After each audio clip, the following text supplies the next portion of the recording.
Welcome to the Parasite Podcast, a show about me and you. We are Venom. Hey, what's up, Parasites? Welcome back to another Parasite Podcast, which I haven't done one of these in a while, and I was trying to get this together, and luckily Art was really cool and being very patient with me. Art here, also known as A Real True Stoner on Instagram and online. Please follow him, check him out. Art, please introduce yourself, let people know who you are, and we'll get into how we know each other and stuff. What's up, Z? Thanks for having me. Welcome. So I joke my internet tag is that I'm the coolest dude you've never heard of. I do. Yeah. I like to do a lot of different things. I'm definitely a big nerd. I enjoy a lot of the same content that you do.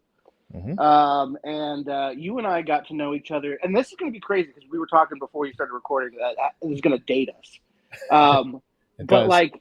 When we met in person, so I started as okay. So let me back up. Sorry. Yeah. So initially, I was a marijuana delivery driver for years. Right. Yeah. I did like 300 miles a day locally, and I drove 6 days a week. And so that's how I found Ellis. Was on Sirius XM, and so through Ellis, I found Kevin. When I found Kevin, that was like, this is where I'm supposed to be.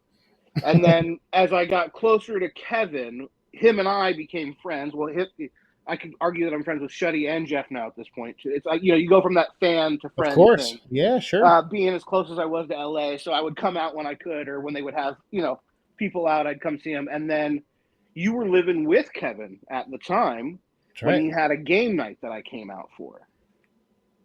And that was, because when did you leave LA? Oh, that was 2018, I think, when you came out. Wow. Yeah, I know. It's what's that, 7 years ago? Yeah, that's crazy. That's actually kind of crazy. I knew it was a long time, but that even seems like too long. But obviously that's right. That's awesome. That's cool that we've known each other that long. Yeah.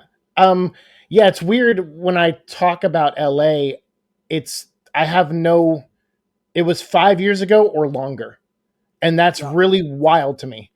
Because literally this actually like 2 weeks ago, 5 years ago. So I've been here 5 years and 2 weeks.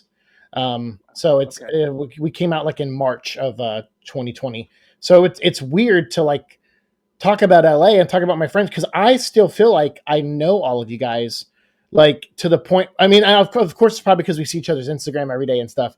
It makes it easy for sure. Yeah, and me and you, like, you'll send me stuff, and like we'll keep in touch through messages. And MSPH I still listen to. I want to keep up with Kevin and Shuddy and Jeff. I want to keep up with Kevin's movie, John Cooper. Like I'm still involved in that world in a way, but now as like a fan. It's weird. So it's cool that you have this story where you kind of went fan to friend, and I was like friend to like fan friend because I'm so far away now.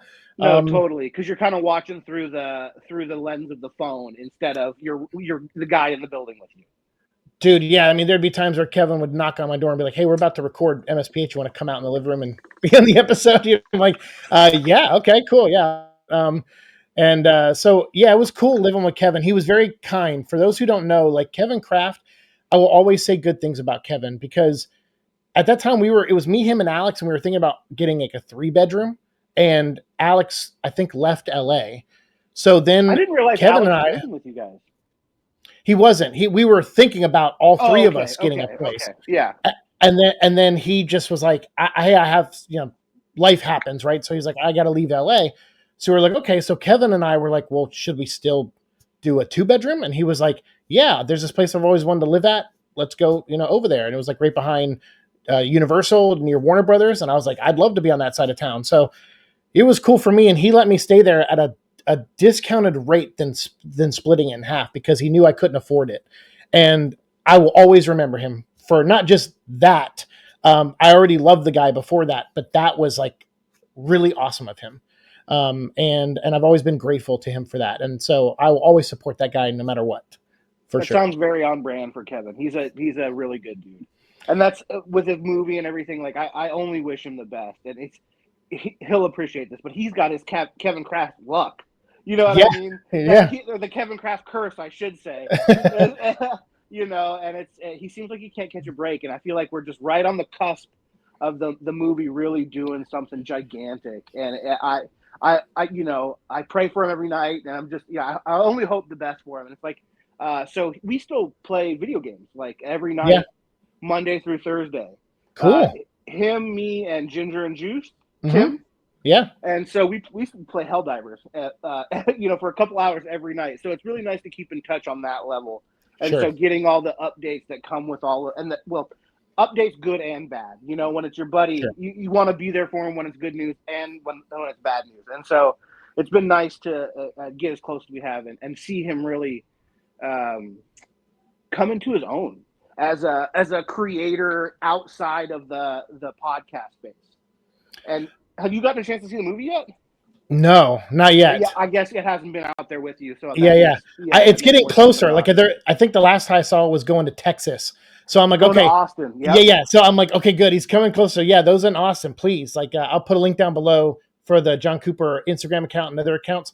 Please follow it and keep up with all the updates and go see it if it hits your city and support indie filmmaking. I mean, I've been saying support indie creators for years, and it's so cool to see Kevin go from Howard Stern to the Jason Ellis show to his own thing and MSPH and doing everything he's doing. And now John Cooper, it's amazing. And to be even like a little blip in his life as a friend has been just tremendous. And it's introduced me to people like you, and Shuddy and Jeff and stuff, which is really awesome. Cause I'll be, to give you some credit. Obviously there are days where I do not have good days, and I'm not shy about sharing. Yeah. And I'm not shy about sharing that. And you're not shy sometimes about sharing it. And what you will reach out to me and you'll go, hey, anything I can do? Or this one time you were like, hey, I want to buy something off you. I don't even really like what you're selling. You're just like, I just kind of want to like help in a way. And this looked kind of cool. And I'm like, dude, you don't have to, it's cool. And like you, like a lot of people I know in LA, go above and beyond. And I feel bad. That's why sometimes I don't share everything. Cause I sometimes that reaction, I'm like, oh man, I shared to the point where someone got so worried about me, they reached out, and I'm like, I'm just trying to document things for me, especially now that we're going back to therapy again. It's like, I need to be able to go and go on this exact date, this happened, or I felt this way. So I kind of always used Instagram like that. And I forget sometimes that it's connected to the world. Well, that people could have that reaction, Well, and it means a lot. Don't get me wrong. I'm not like upset by it. I just forget, like, and not to diminish it too much, but part of it too is like, as a guy who has his own stuff going on, and I try not to post on there because I have the same feeling that you do. Sometimes, man, I wish somebody would just reach out and be like, hey, bud, are you fucking okay? You know what I mean? Yeah. And like, sometimes that's all it takes. And so the fact that we're friends, like, it's so easy for me to just be like, dude, what up? Like, just fucking yell at me for 15 minutes so you can feel a little better. You know what I mean? Even if that's all I can provide, like, I'm so happy to do that for you. Because, and again, I'm sympathetic because I feel it,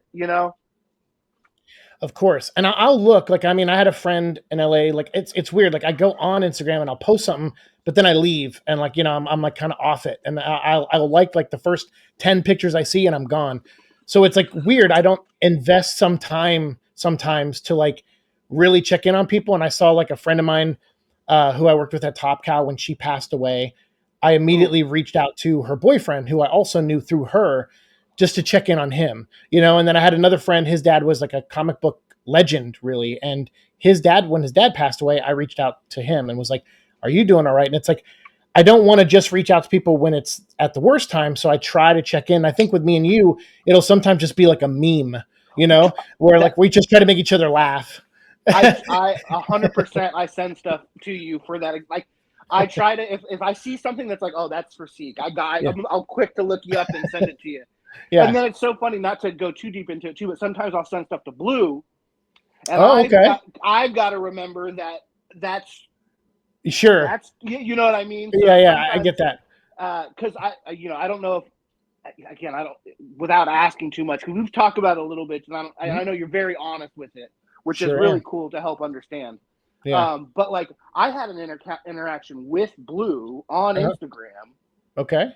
And he didn't know who Kevin was. I don't know why he would. I mean, I guess he might know. For me, yeah. That's weird. I was like, I understand why this is happening, but at the time, anyways. Yeah, I think to the extent he might know, like, oh, Kevin is Seek's friend. That is And that's almost probably exactly all he knows. verbatim what he said. Was like, yeah. You mean, well, because what is you have another? Sorry, Seek has another alias, correct? Don't you have another? As Seek, don't you have you another talking about name like amongst the system? Or are you so? a color Yeah, I mean, I'm a color Orange. designation. Yep. So yeah, I'm orange. Yeah. So Everyone else has you as orange. Probably. The color thing is he really embraces that. Because he doesn't like occasionally, like purple, for example, calls all of us by our names. Okay. And green will too. But blue will typically not answer to Ben even though he picked that name. Like sometimes he kind of forgets. Like he's like, oh yeah, it takes him a second. But blue, he'll respond immediately. So he kind of does refer to all of us as our colors. Okay. It just, I guess, makes more sense for him. But yeah, I've had some people say that where they've interacted with blue, and they'll say like, it's a little bit of a different interaction because like he tries to keep things just humorous. So like I think when he posts things, he just tries to be funny. I think even his text does post good memes. Does he? I mean, like like sometimes usually those are the ones I respond. Like again, sometimes I forget I'm not replying to you. Again, sure. You have to forgive me, but it's like I'll think you're posting something hilarious and it's blue, and I'll yeah. So, I mean, there's been times like where he'll send me something to laugh at, and that'll be something I forward to you because I'm like I like funny things, of course, but like I don't seek it out a lot of times, and he's only like if like I've switched over to his account once or twice in the last. I try not to go there as often as I used to because that used to be a second account for me, and I gave it to him, so it was secondhand that I would go over there. But now I don't really go over there and just let him do his thing. But occasionally he'll forget to log out, or I'll switch over there just to see. And if you go to a search, it's just funny videos. It's just all funny clips, or someone like doing a music, like something musical, like with a song or something. And I'm like, that's cool. I wish my feed was like that. But mine's like Moon Knight and Batman. Yeah, for sure. Amen to that. And well, speaking of all that, so like memes and things we send each other, like and talking about Jason Ellis and Kevin and everything, like what kind of got you into? Because I'm always curious. We're a little bit older than a lot of people that I've talked to in everyday life and stuff, and I understand younger people growing up on the internet and having these things. But like, what pulled you into online content? I mean, because you'll even watch some of my videos where I'm opening cards. You'll ask about them. You'll listen to MSPH and podcasts. Like, what kind of really was the draw for you getting into this kind of stuff? So the easy answer is I'm just fucking nerdy, bro. Cool. You know what I mean? Like, sure. So hold on. Okay, so magic cards. Yeah, awesome. Oh, you and Blue would get along. Hold on. Warhammer. Awesome. I have. Hold on. What? You can see the PC behind me. Yeah. Yes, that's cool. Is that Mando? That's cool. Well, this. Yeah. No, Death Trooper. Death Trooper. Yeah. Sorry. Yep. So, hold on. That's right. The Death Troopers. Was it Paz Vizsla? Yeah, the heavy guy. He was a gangster. That was Jon Favreau. Jon Favreau. Yeah, he's a beast, dude. So so a sword. Like, whoa, why do I need a sword? Why do I need night vision goggles? Like, well, sometimes you got to slay a dragon at night, dude. Like, I don't know. Sabers on that wall. There's a golf clubs in that corner. It's like I enjoy so much stuff, and I collect cards. So when you started opening cards, that was already content I was fairly familiar with because the hobby itself. I love the cards that you mess with. Because I don't want to call them obscure because they're all topical and Halo. What a cool thing to open cards for Halo. Yeah, I agree. But like I do Pokemon in One Piece. Like so. when Star Wars finally pissed me off for the last time, Yeah. I switched to Warhammer and One Piece. That's now where I live my lore life instead of over at Star Wars. That's a cool place though, And because both of those are awesome. I mean, Warhammer is like the most insane universe of all time. I don't know if you know anything about it, but it's like they literally call it the grimdark future. There is not a good guy in the entire story. Everybody is a fucking war criminal monster. Some of them are straight up demons from hell. You know what I mean? Like it's gnarly. That's cool. And then One Piece is, I hate to be this guy because it took me a long time to get into it, but it's arguably like one of the greatest pieces of fiction ever. Now that I am familiar with One Piece. Yeah. Okay. I didn't realize that.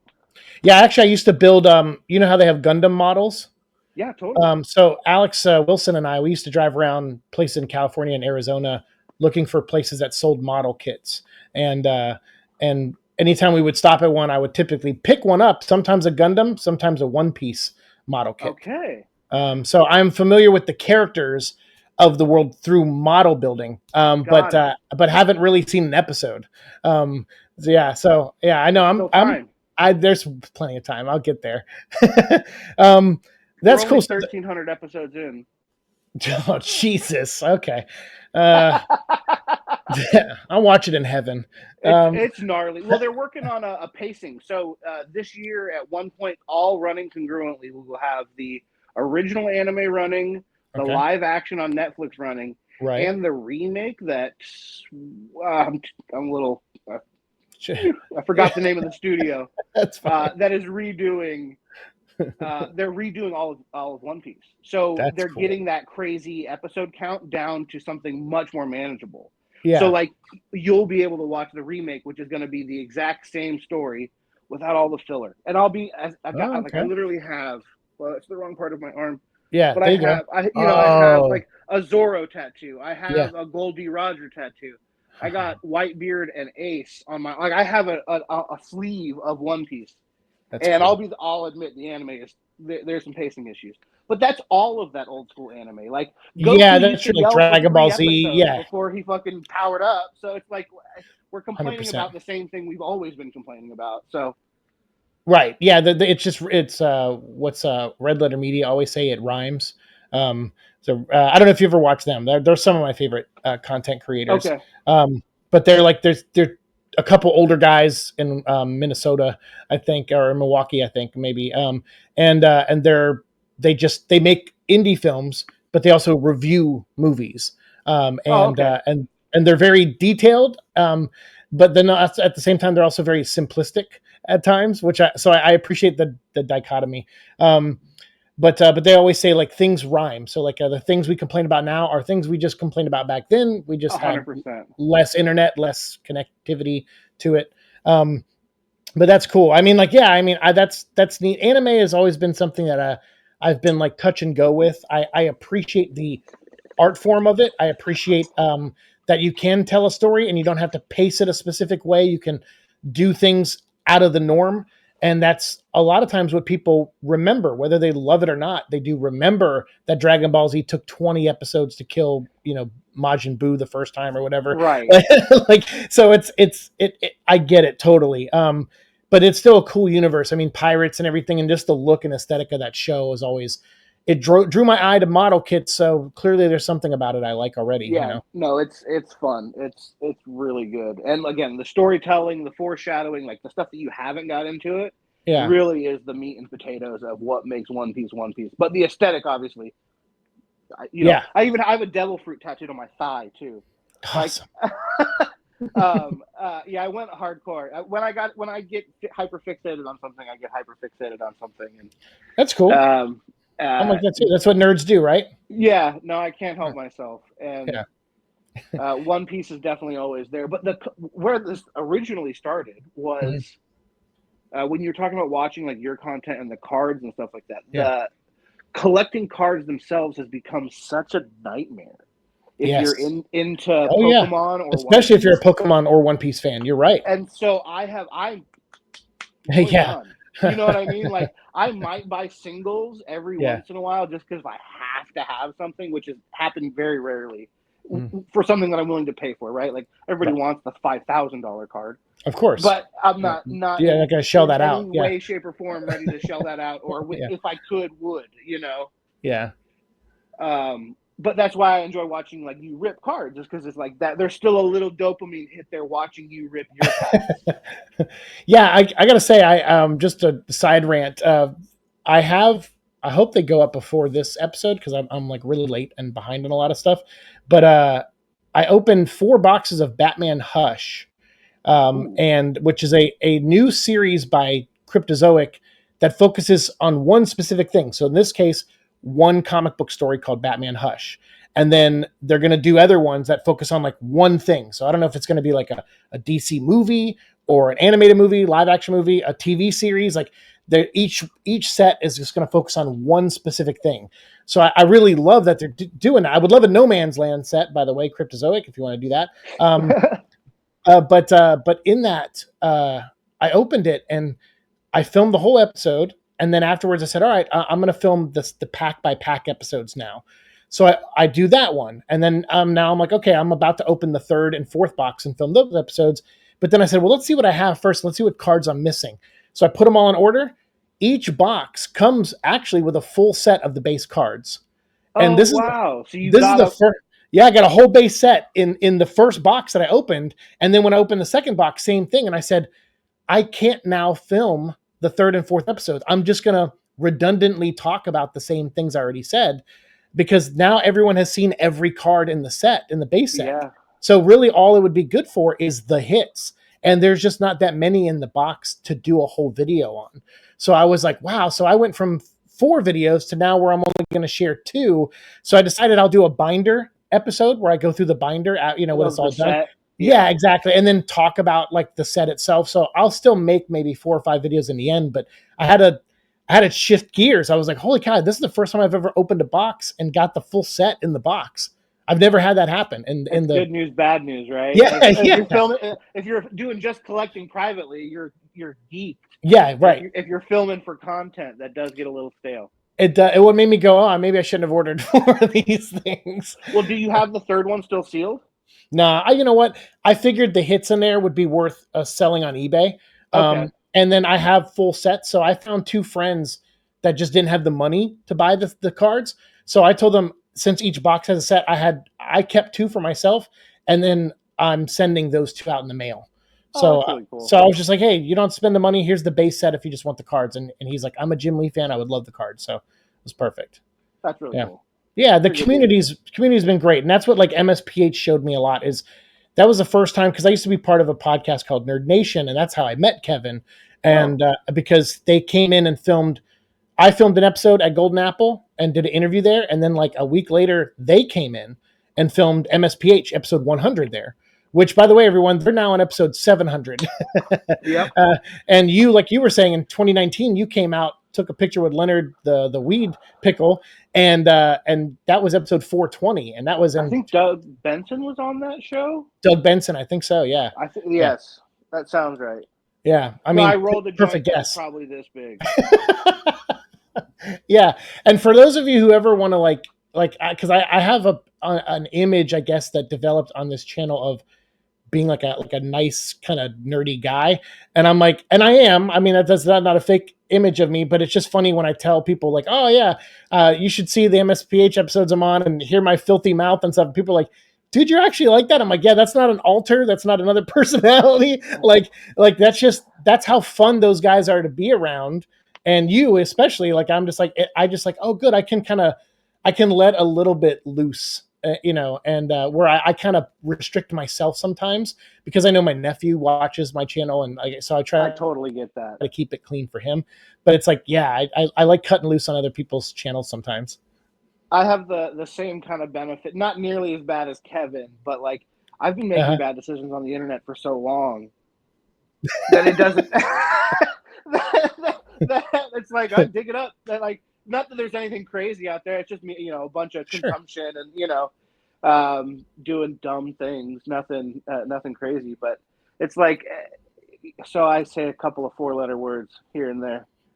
It's fine. It's terrible. My stepfather is his nickname was his first name, fucking Mhm. his last name.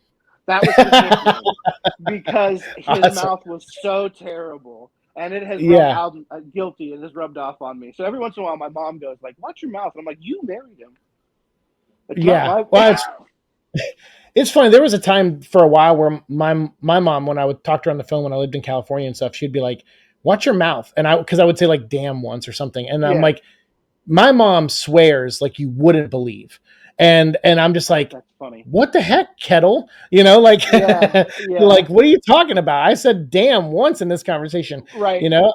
So it's funny sometimes people who they don't notice it. I notice it every time I swear, but I'm selective with it. There's some I'm people. terrible. Are you okay? I'm Like, so bad. I'm so, like, I'll be 4 fucks into one sentence, and someone will look at me, and I'm like, it's because I'm excited, I'm Right. honest, and my Right. brain is lagging. So I Fair need enough. a Like a filler word to finish my thought. Yeah. And boy, Yeah. do I like that one. Yeah. Sometimes people's filler words are like the word "like," you know, where they say like, "Oh, it's like," you know, and that's like their filler word. Yeah, Nah, like I know and people. and yes, Yeah, but yeah, mine is but fuck. you're perfect. Unfortunately. I mean, I don't know. I always loved was it I don't think, was it Jim Gaffigan? I can't remember. Or no, it was Louis C.K. He said the word "fuck" is like, it sounds round and chocolatey at the end. That's funny. And that's why he likes saying it. And I'm like, yeah, that's great. That's a great way to put Yeah. it. Yeah. Unfortunately, he did a bunch of other terrible things, but it's still like that joke always landed with me. I was like, that's funny. That's cool. So like, I mean, like, yeah, I love that I got to meet you in person. That's always one of the cool things about MSPH was that Kevin is really cool with the people that listen to that show. And like, I mean, and he lets you be yourself. I mean, there was a woman that used to call in and just fart and poop. Pooping Kathy, dude. Pooping Kathy. That's what they called her. I did a perfect impression of her butthole with my butthole one time. I called and left a voicemail of me also doing a terrible thing over the phone. And they thought it was her until it wasn't, and it was me. It was really funny. I remember. Yeah. Oh, go ahead. No, it's funny that you brought that again. Terrible decisions on the internet. Oh yeah, I know, but it's funny. I mean, because Kevin comes from, you know, that's just his sense of humor in general. Oh no, 100%. And he brings, like you said, they bring the worst of it out of us. Like I feel not obligated, but like eager to participate in the buffoonery. Yeah, you want to match that energy. I think the first time for me was like when we played D&D with Alex, and I was like, wow, everyone. I'm kind of like vanilla in the first time we played it, and I was like trying to just be respectful to Alex's hard work on the game. And then I think the second time we were in space, and I just was like, just coming up with crazy stuff. And someone who watched YouTube, my YouTube show, watched that and was like, that was the weirdest thing I've ever seen you do, is just talk filthy like that for like an hour and a half. And I said, yeah, that's awesome. But I like matching energy. Like it's, you know, and those guys have such a fun energy that it's hard not to. It's infectious. So I'm glad it led me to hang out with you and meet you. Likewise. I still remember your going away party at Golden Apple. I was going to say you were there at the Golden. Yeah, exactly. Because I'm technically 2 hours outside. I'm in Palm Springs, the Coachella Valley. Yeah. Yes. I'm in the Palm Springs area, so I'm a little ways out of LA. But like when you were going, I made sure to get into town for that. Yeah, it was really nice of you, and it was really nice of them too. Because Ryan was like, "Hey, man, you know." And at that time, I mean, I was scared because I didn't know what was actually happening to me. I just knew that days were missing and time was missing, and so I wasn't diagnosed yet, and I was scared. We thought it was aneurysm related. We thought it could have been early onset dementia. There was so many paths we were thinking, going just off the medical stuff and not even thinking to look into the like childhood trauma stuff, you know? And so when he said like, hey, you know, I doubt this will be forever goodbye. I'm sure we'll see each other again, you know, at some point in our lives. He goes, but I can tell this might be a while before I see you. So let's throw a party. And I was like, are you sure? And he's like, yes. He goes, absolutely. And so it was Ryan's idea, and it was the coolest thing. And the people who showed up, I was like, yeah, maybe 3 or 4 people will show up, but that place was full and it was a lot of fun. It was packed. It was. And I couldn't have asked for a better goodbye. I mean, it was just, you guys are amazing. And thanks for making that drive. I've always meant to say that to you like this. And thanks for making that trip over there. That's, I appreciate you saying it. You don't have to, because I would have made it 100 times for you. And I promise I will. I will. Another reason I got this new job at Universal is Which because is so cool. Again, I know I've said it already. In private, thank but you. now publicly, congratulations. I wouldn't have got it without Blue, but still glad we got it, and we're working really hard at it. And my end goal, hopefully, is to maybe one day possibly transfer to Back the to one LA. back to LA. Yeah. So it's like a couple year step that I have in my head. Yeah. So we'll work on Does it. So that do people do that often? Is that something that oh you've yeah. seen other people do? Okay. Yeah, Cool. not often, but it's not Definitely impossible. plausible. Yeah, for Cool. sure. Yeah, yeah, it's a big company, and there's a lot of opportunities there. And we've learned that only being there 1 month, so it's pretty crazy. We started exactly 1 month ago today on Mario Day, March 10th. Wow. Yeah. So I want to ask too, like, because I know this is the Parasite podcast, and you told me that you rewatched Venom, the third one, The Last Dance, before we did this episode. Because right there. It's literally still on behind me. I was just finishing it. And you were telling me, you were like, I got questions, I got feedback.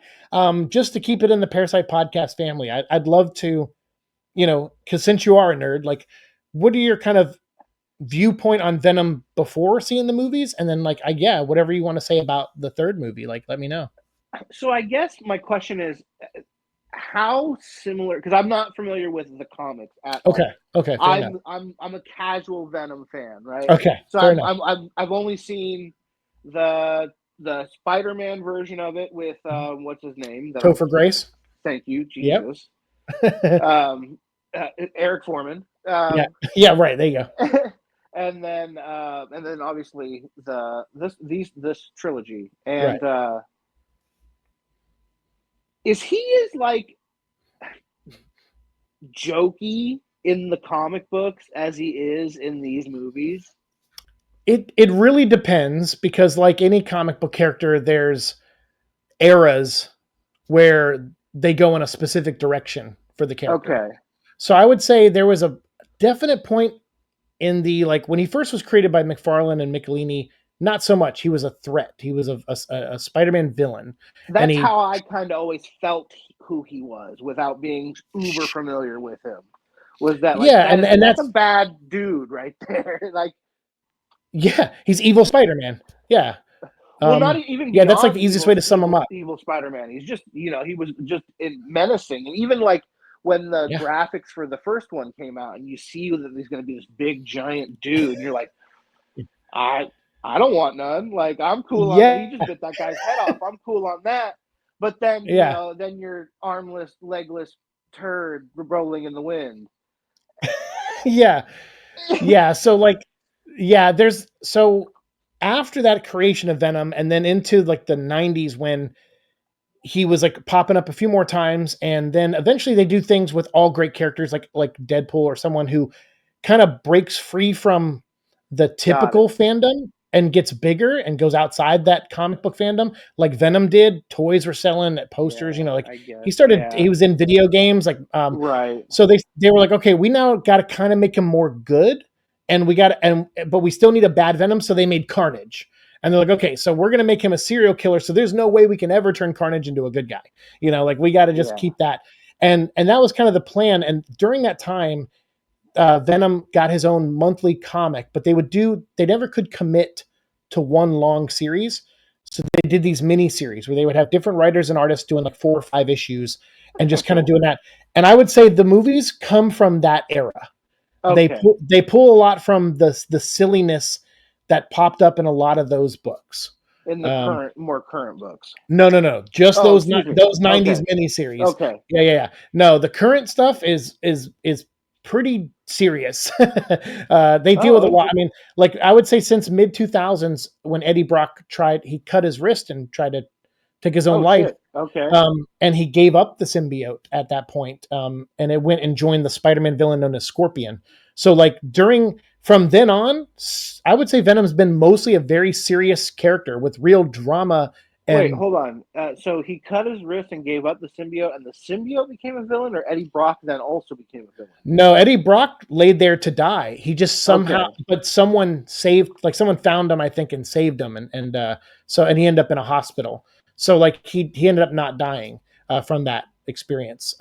He was doing that because he found out he had cancer, and the symbiote was keeping him alive all these years, but it couldn't do it anymore. So Got it. he was trying to end it before the cancer really took over. And so then the symbiote became Scorpion, you said? Yeah, he joined the Spider-Man villain Scorpion, and they became like a straight up Oh, villain again. joined. Okay, got it. Yeah, like I'm sorry, Venom. I mean the symbiote. Bonded, and they With together called Scorpion. themselves Got it. Venom with Scorpion. Yeah, yeah. Got it. So then for a while there was like Flash Thompson, Venom's bully from high school. He became Okay. Venom for a while. Interesting. And then the suit kind of just bounced around. And then when it came back to Eddie finally around 2018, I think it was when the first movie came out, they brought it back to Eddie, to have some synergy with the movie. And it's been pretty serious ever since. He found out he has a son. You found out that Eddie when he was a teenager, he drank and drove and actually killed somebody. And he has all this trauma from, he had an abusive dad. Like you find out a lot of stuff about him, and so I would say no, like, yeah. It's less about the tone and more about Venom specifically being like a goofball. Yeah, yeah. That's more my question. Like, so I think the themes make sense, and that the dark stuff would come up with that. But I'm talking more about like specifically like I don't want to call it the Deadpool effect, but I feel like that's what it was. It was like that was so successful and did so well.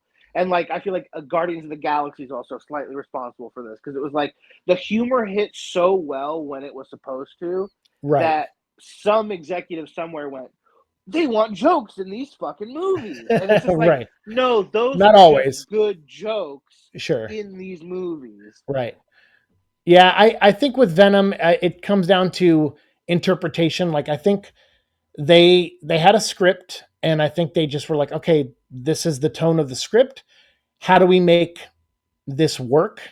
And I think it sounds like, and I don't want to speak for him, obviously, but it seems like that maybe Tom was like, I think this would work if it was more of like an Odd Couple kind of thing, where it's like you have a human who's like kind of a screw up, and he's kind of an idiot at times, and he makes bad decisions, and then so he's kind of a loser, and which is pretty accurate to Eddie, at least in the 90s and stuff. And then you have the symbiote, which in the movies they just say it was also a loser on its planet where it's from.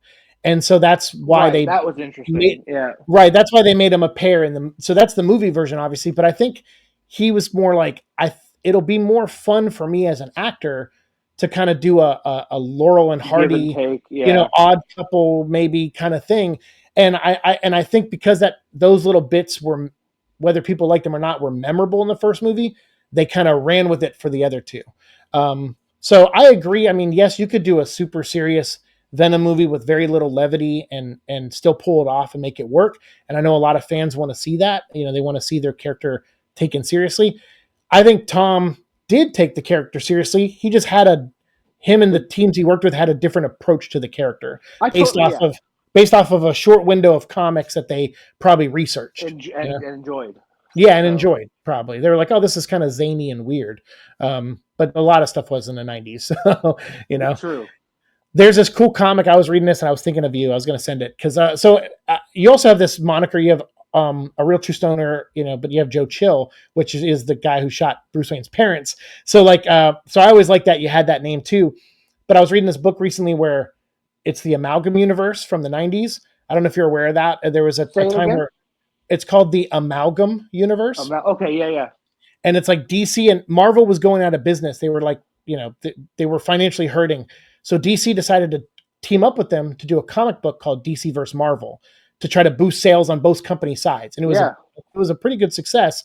And in between that series, they released a thing called Amalgam, where they would take one DC character and one Marvel character and fuse them into one being. Oh, fun. And so they did like Wolverine mixed with Batman.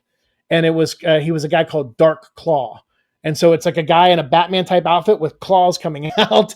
And it's really sick looking. And instead of the bat wings, he's got like the Wolverine wings, like on his face. That's sick. So it's pretty neat. And then there's one where it's Moonwing, which is Moon Knight and Nightwing. And the cool thing they did with him is they kept the DID element.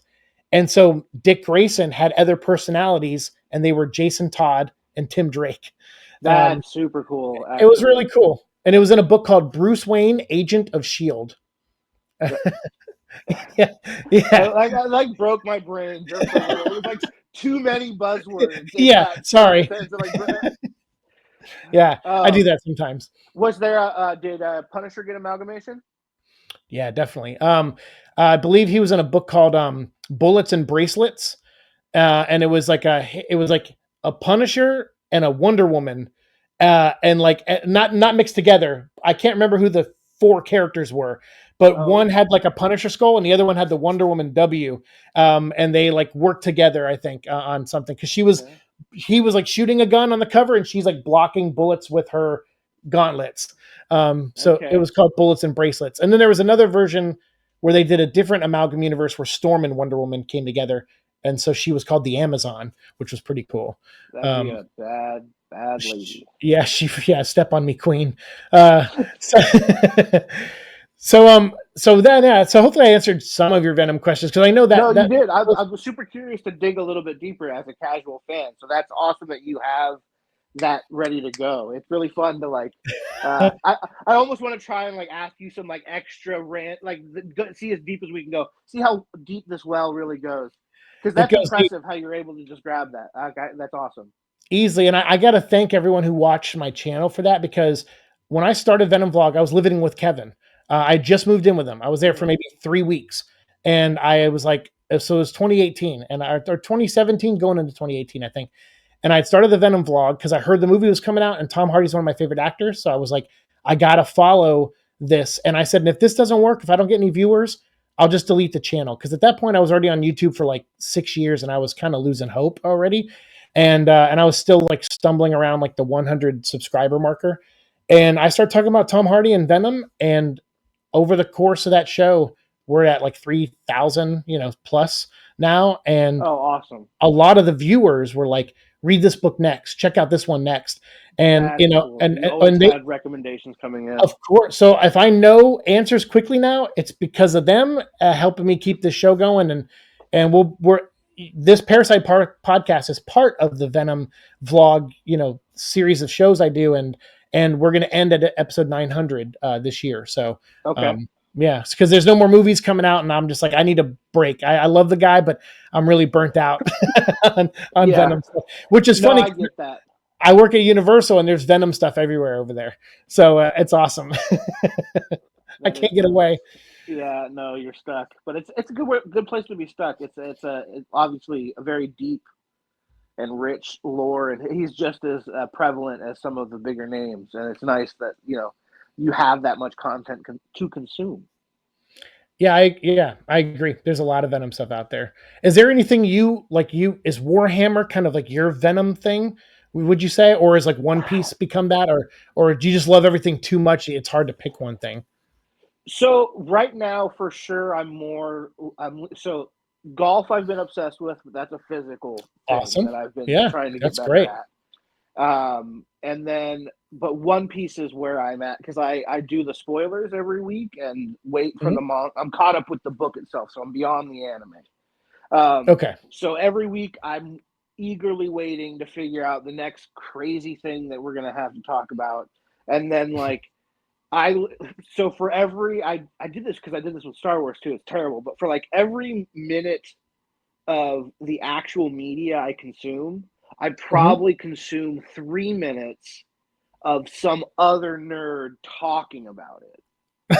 Yeah, okay, I get it. You know what I mean? So I may only spend 45 minutes on actual One Piece, but then I spend 90 minutes on just some guy talking about what because I'm curious to talk to someone, and that's kind of how I do it that way. And so I'm always One Piece is insane because they have just all of the theories and the foreshadowing that Oda, the writer, does. tends to be top tier. And the Oh, stuff cool. he hints at and then actually does deliver on sometimes breaks the fucking little One Piece universe that exists on the internet. There was, I don't want to spoil anything for anybody, but there was a recent episode in the book that confirmed and denied, like not denied, but like like confirmed affirmative and confirmed negative two of the biggest prevalent theories amongst the fandom. Oh, okay. One about a devil fruit user. What about? Again, I don't want to be the guy who spoils shit on the internet, right? It's so, okay. You can be. It's all right. I guess turn it off now, right? So yeah, there you go. Spoiler warning. Blackbeard is one, like the main villain of the show, or probably will be the end villain of the series, right? Cool. Yep. And he is the only person to ever have two devil fruits. Mm-hmm. And there's been a theory that the reason he was able to do that was because he actually had three devil fruits. One that was the Cerberus fruit, the three-headed dog of hell. Mm-hmm. Oh, yeah. Okay. That allowed him to have the three fruits. Cool. Well, recently, that fruit showed up, and Blackbeard did not fucking have it. Oh. So that was like, it's like a huge revelation. Sure, yeah. Then there's a character, so the red-haired Shanks. Mm-hmm. There's always been a theory that he might have family somewhere. Ah. And they confirmed that. Okay. And so it was like two of the biggest like, fan theory. Yeah, right. And like a theory that had been running for, because of the time that the series has been running, the fan theory had been running for like 10 years or something insane, right? Like this guy put it out on the internet. Like, I don't think that's who we think it is. Right. And everybody was like, man, he's kind of making some really good points. And then just recently, within, recent months, confirmed that, and again, broke the fucking internet. That's great. So, that's awesome. And when you're talking about something you've been watching for 10 years pay off that like that, you're like, yeah, I get that. Fun. Yeah. Yeah. I love sticking with something and investing in something and there be a payoff at the end. Like, he's promised, it's rare. Sorry to cut you off. He's promised multiple times that the One Piece will be a tangible thing.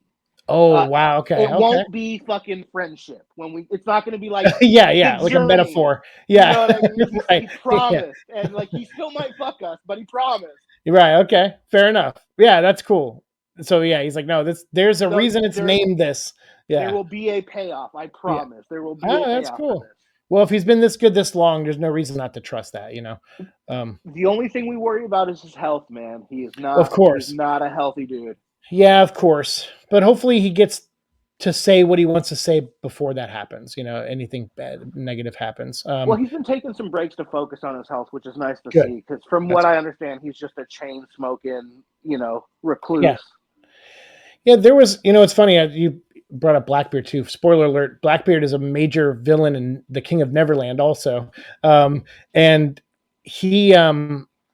It's funny, like that book, people ask me like, hey, you still working on it? I said, well, I sent the first book out Kickstarter, like, the digital and stuff, like, so kind of I accomplished that part. And that's why I'm taking my time with these second two, because with all the stuff that we've been through the last couple of years, I said, I have to find a balance.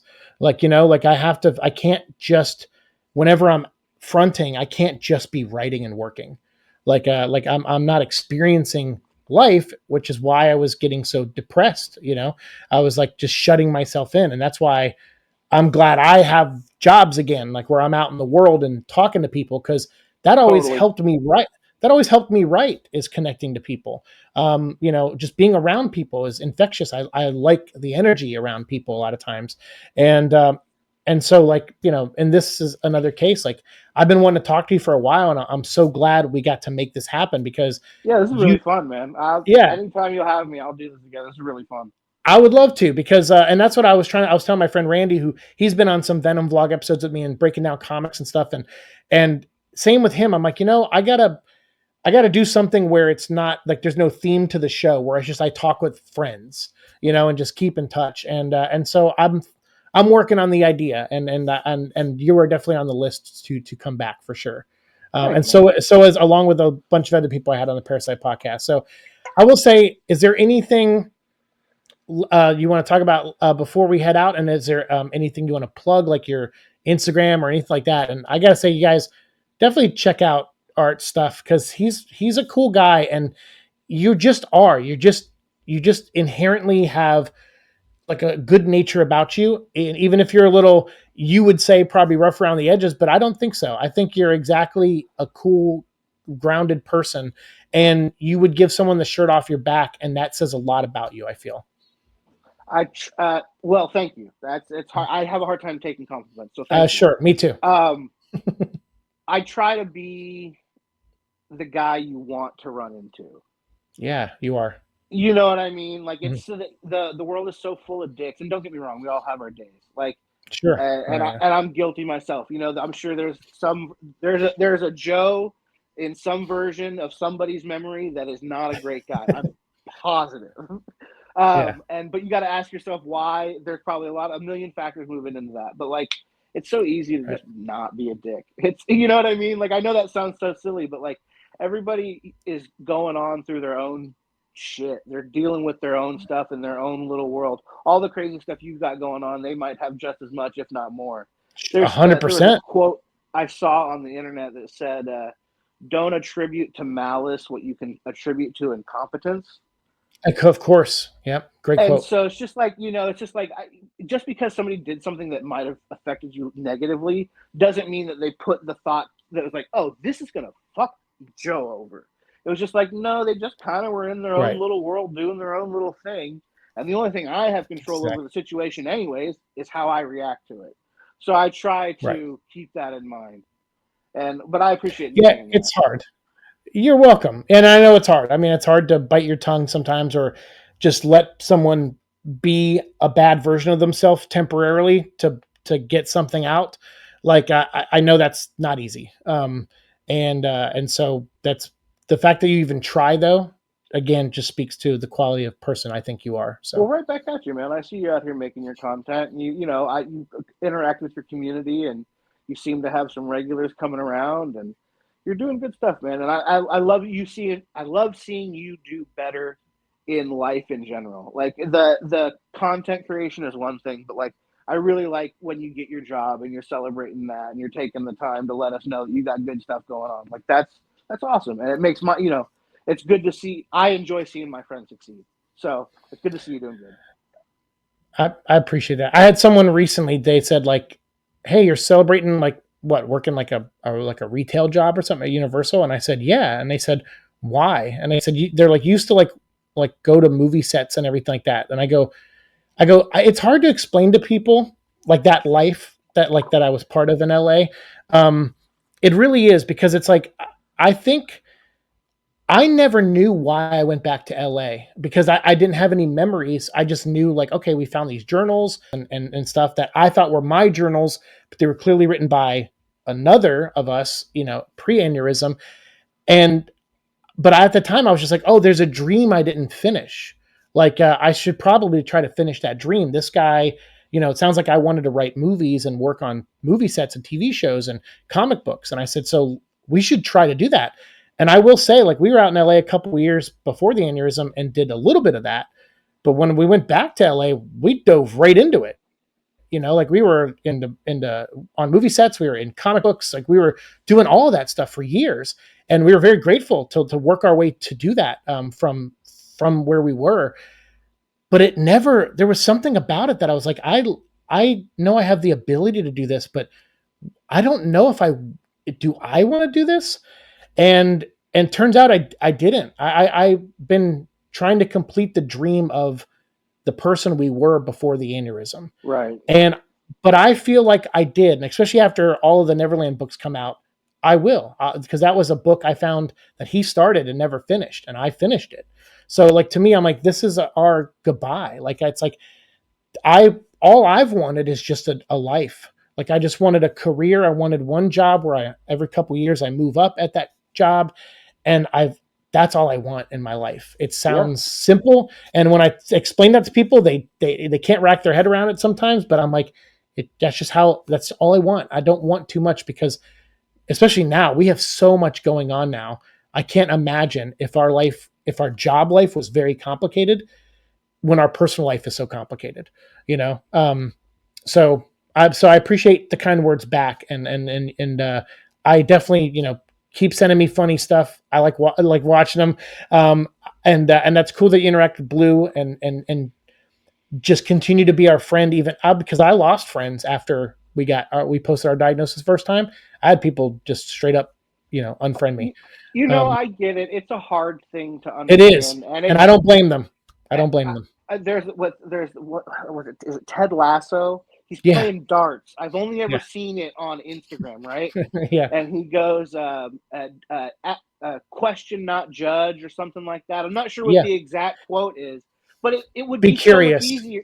Be curious. Yes, Yeah, it'd be so much easier to be like, wow, Seek's really on a good one, huh? And instead, it's like, no, I want to understand what's going through. You're my friend, man. Like, please tell me so I can understand and potentially be able to be someone you can have a conversation with, and also, you know, appears one of your alters. You know, it's like it's not, like I said, it's not that hard to be a good dude. You know what I mean? Like, for and sure. not, and I don't want to diminish because that's such a serious diagnosis. Like, and probably what's the percentage on that? Like, Oh, like not 1.2. Yeah, not even one. yeah.